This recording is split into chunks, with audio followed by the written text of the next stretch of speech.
صليتوا على النبي. قال يقول القايد في ما قد تردد ولا يحتاج صدق الشهاده.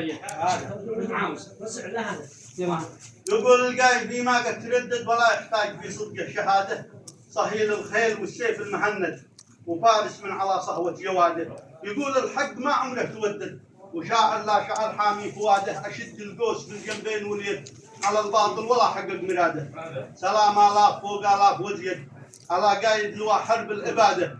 أبو جبر الغنيمي ذي تصيد جثث الأعداء حصدهم وحصاده. وزير الجيش والأركان يشهد بطولاته وحربه واجتهاده. مع افراده في المترس ممدد ولا موقف الحق وجهه سواده. تشوفه فرد في الغاره مجلد وهذا اساس الواد القياده. فتتقدم له الحربات واشتد يدوس الخصم بقدام البياده. يحل الموقف الصعب المعقد رجال الله من قوه جهاده. ولا تحصى مواقف له وتعتد من الساحل ولا شامك كساده. ولو بكتب مجلد في مجلد فحتى الحبر بايت من بدايه.